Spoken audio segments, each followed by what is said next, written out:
Thank you.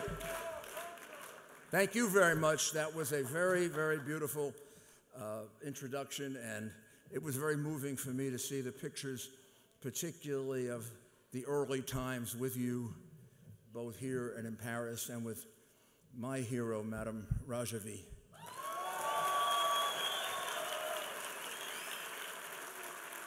Like Bill Richardson, I believe that the most powerful thing about this movement is that it is political in the best sense, meaning it's not partisan political, it's not ideologically political, it's morally political. We're here not as Republicans or Democrats or whatever. We're here because we love freedom. And we can now smell it, right? We can see it. We can see it we could always see it in the people here and in Paris, and we can see their love of freedom. I got to see it firsthand in Albania about 2 months ago. You can see people, you can see what they can do when they live in freedom, how much more they can organize, how much more they can get information for us. They're building a beautiful city in Tirana, right on the outskirts of Tirana. Now that they don't have to worry about being slaughtered by the Iranians and the Iraqis, who have become a satellite of Iran, they can do a lot of productive things. And they have now speeded up dramatically our ability to bring freedom to Iran. I really believe that it is now in sight that we will have one of these conventions in Tehran.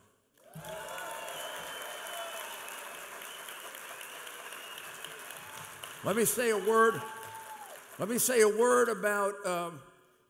about something that's going on right now, and I hope and I pray that it happens, because freedom for any oppressed people helps all of us. And there is a good chance that 3 longtime hostages in North Korea will be released over the next several days. I pray that happens, but that didn't happen accidentally. Just like your freedom isn't going to come about accidentally. We've seen people die to bring about that kind of thing in North Korea. A prisoner who was released a year or so ago who died, Mr. Wambier. What a tragedy that is. But he's a martyr like the martyrs that you've had at Liberty and Ashraf and inside of Iraq. He paved the way to freedom. And when these 3 people are released, they'll have to thank him as one of the people that brought it about. But I'll tell you the person we really have to also thank, President Donald Trump.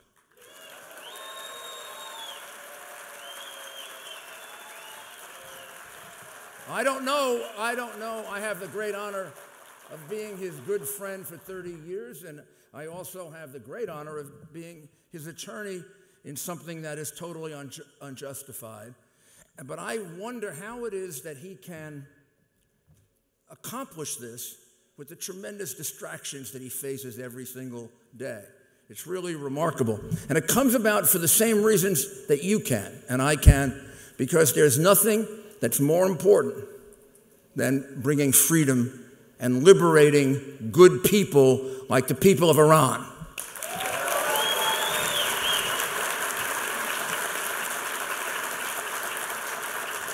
The protests that started in January of this year are now all over Iran. You heard Bill say 142 cities and growing. Now, that wouldn't have happened before, because when the protests started, as you know, Ali Reza, when the protests started, and we were so hopeful that they'd take off 3 or 4 or 5 years ago, well, the president at the time turned his back on the freedom fighters. And people died because he did that, just like he turned his back on the people of Syria after he drew the line and they died from chemical weapons. Well, President Trump's reaction to both very different. In the case of Syria, they crossed the red line and he bombed them.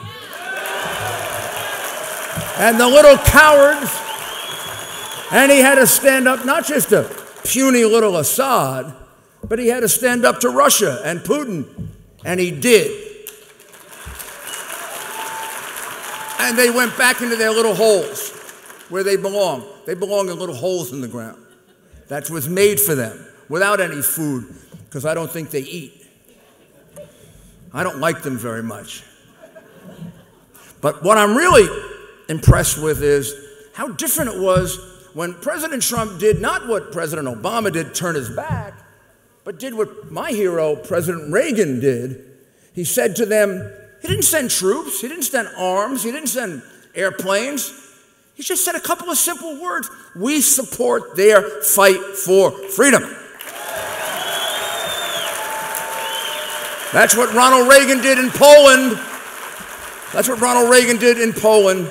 And it became the Solidarity Movement, and it became a free Poland, and the Iron Curtain came down, and the Soviet Union was gone. Not a single person had to die. We've already had people have to die. But no more. We've got a president who's tough, a president who doesn't listen to the people who are naysayers, and a president that is as committed to regime change as we are.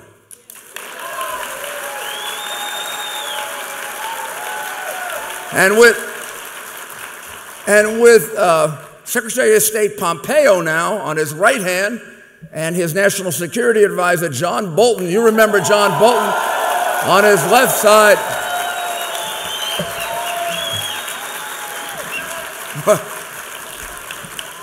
What do you think is going to happen to that agreement? That nuclear agreement?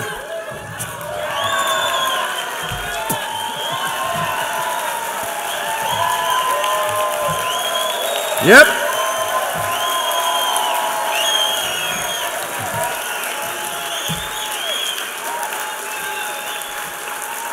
With that gone, sanctions back. With that gone and sanctions back, we have a real chance of escalating these protests. It hasn't really helped Iran as much as we thought it would, having the sanctions lifted, because their economy is basically a thoroughly corrupt economy. The only people getting wealthy in Iran are the mullahs and Rouhani and Khamenei and all the people who cooperate with them. Everybody else is poor now. People who used to be middle class and wealthy are now poor. And you think they're going to take that for much longer? They're your brothers and sisters. They are not going to take that for very much longer.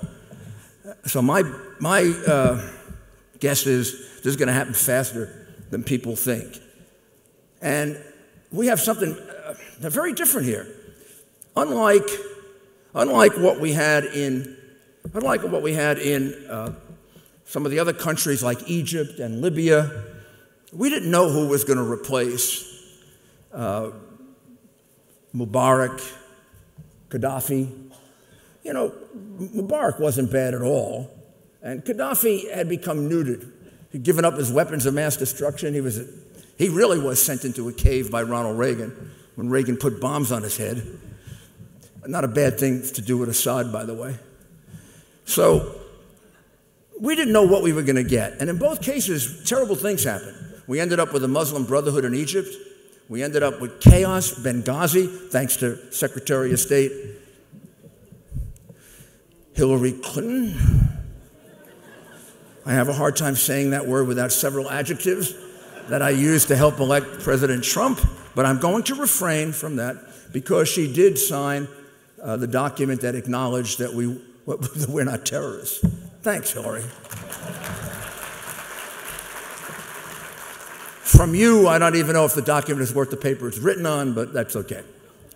So I would like to make it clear, here's the alternative. It's right in front of you. We saw her, Mayram Rajavi, right there. How about more women in this audience than men? That's the only reason I'm here. I see the man with a smile on his face, that beautiful woman next to him. I saw that immediately, that, you know, a lot of people think Mayram Rajavi is like a figurehead as a woman, because it's so unusual that an organization like this, a woman would be in charge. But when you go and meet her in Paris, and you go to the compound, or you go to Albania, and you see the women are in the leadership roles as much, if not more, than the men, you realize this is for real. When their 10 principles include the rights of women, they don't just say it, they live it, maybe even more than we do in the U.S.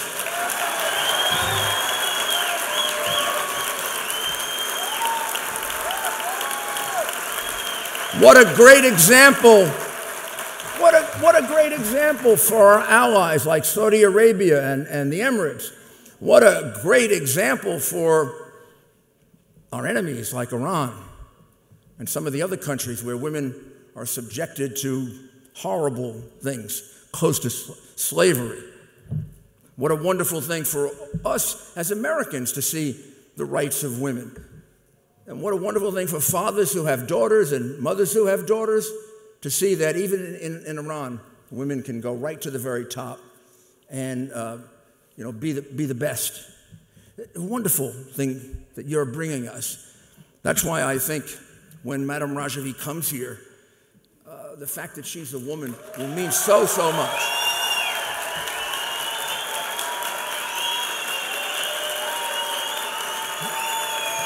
I didn't say when. I didn't say if. I said when.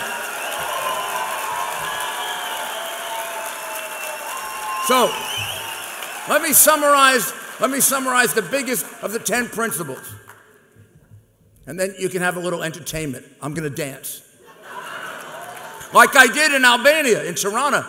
I danced with 4 or 5, with the men and the women, and I sang "New York, New York." If you can make it there, you can make it anywhere. So, first, firmly committed to the thing that has to be decided in a few days, a non-nuclear Iran. Second, firmly committed, as those young people told us, to something that Iran needs, the rule of law. People should not be imprisoned, certainly people shouldn't be executed without a fair and real trial. Then democracy, choose your leaders. We believe Mayram Rajavi should be the leader, but we expect opposition groups in Iran. This is not going to be a leader, you know, like they have in Russia, where he gets 98% of the vote. We're happy with 51%.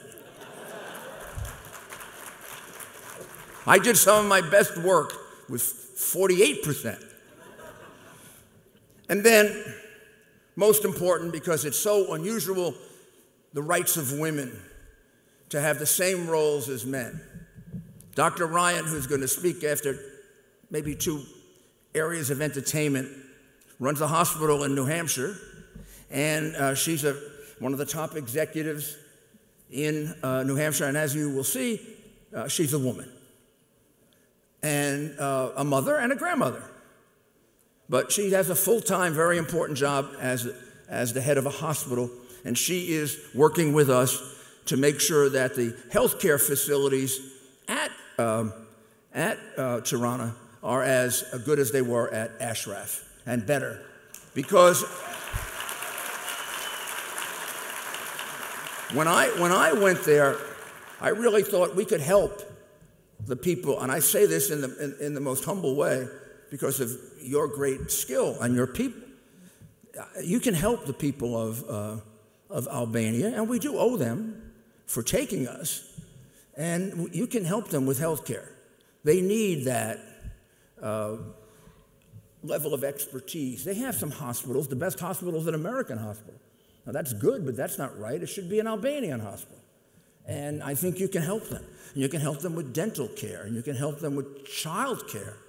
I mean, you have children, as you know, and you're still having children, thank God, in Albania. So, this is They're going to happen. Mayram Rajavi is going to lead the movement for reform. We're all going to be in Tehran pretty soon. All my pals have their bags packed.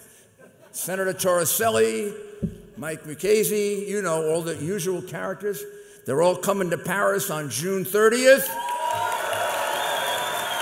You'll be with us, right? So this is now an invitation to the media who's here. And come to Paris. I think it's only been covered twice by American media. It's covered by European media all the time. Come to Paris, because if you come, you can see something you have to see. This is for real. This is not just there are 100,000 people in Paris. That's bigger than most armies in the world.